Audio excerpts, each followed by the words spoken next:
Good evening. Thanks for joining me. I've got a few older pieces that I want to read to you tonight, and also let you know that in the next couple weeks, I will have a website that is dedicated mostly to my poetry, selling some of my poetry books, and looking into different kinds of collaboration with musicians and other types of artists. And I'll talk about that in a future reading, but I have had many great experiences collaborating mostly with musicians, but also with some folks in theater and in visual art. Anyway, a few old pieces. This first one is a very short one, which is one of several poems I wrote for my wife, Ziza. And this is birthday poem for Ziza, December 1995. No love can last without oceans or lightning. We swim together, sparks shooting from our fingers.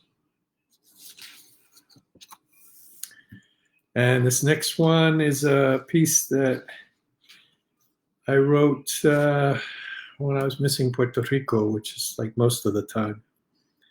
And this one I wrote in the late 90s and was published in the Patterson Review and a couple other places.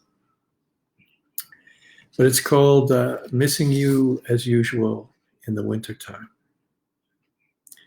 Hidden in the trunk of the Asumo, floating through the house in Las Lomas, riding the blood blossoms of the flamboyant, inside the guitar, Boricua, Puerto Rican, Latino, Hispanic. All these words don't catch the smell or spark or the goosebump charge volt rumbling up my spine and through my head when I think of you, Borinquen, Puerto Rico, and I think of you, Puerto Rico. As I sit in front of this computer screen, wrestling articles out of action statistics, subtle assaults, and the sulfurous vapor coming from politicians' mouths, I dream of you, my beautiful, brilliant, deranged country. I make do, trying to help my young cousins deal with the language of industrial consonants, the language of Shakespeare, Updike, and also of Espada and Soto, of Martin Luther King, and of English-only paranoia, the language of lynching. I remember sea breezes when I shopped the bodega for café puro, bacalao, candles with San Lázaro, and enormous plastic dolls wrapped in clear sheets.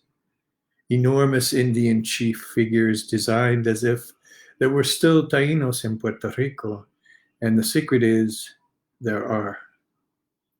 There in Vega's Spanish-American grocery, there in my mother's house, there on the street in front of the church on Market Street.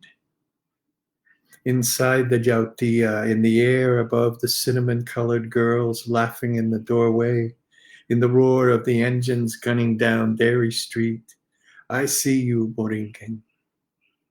I cry for you and my blood that has returned to your earth, Puerto Rico, for Abuelo, for Tío Raúl, for the people and the things not here, not now, not within reach.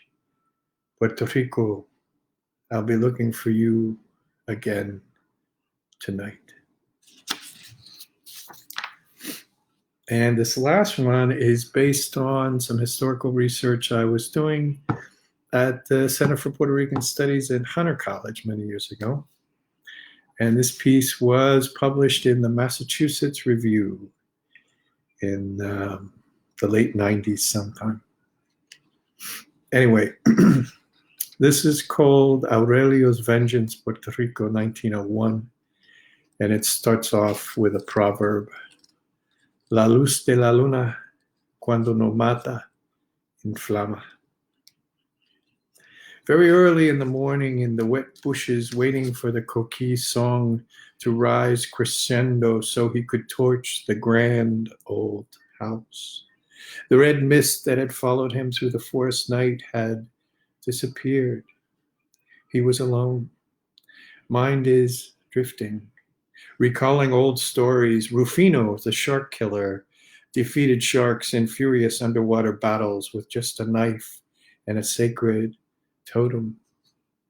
Where is my packet of yerba buena? He checks his pockets. All's well, it's there.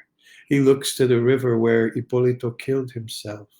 As so many others, so many faces gone to the river or hung themselves from cebas in the tiempo muerto. Dead time, the long, jobless stretch of desert after the sugar harvest. Zafra.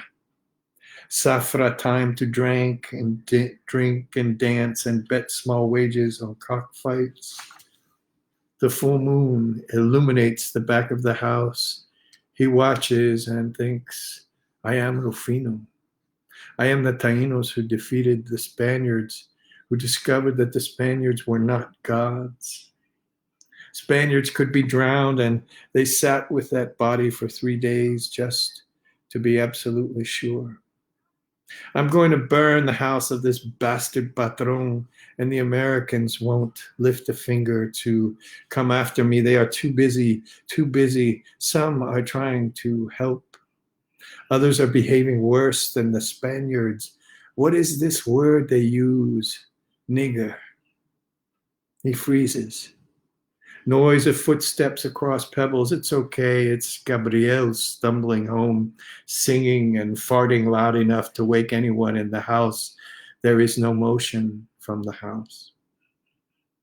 He takes the sticks covered with rags and pitch, moves silently to back of house. Match, torches, poof. These are the flames of hell, you bastard. You won't be back to enslave my family anymore. Nunca jamás. Nunca jamás. And one last one from about 30 years ago. And I know this one appeared somewhere. I forget where it was published.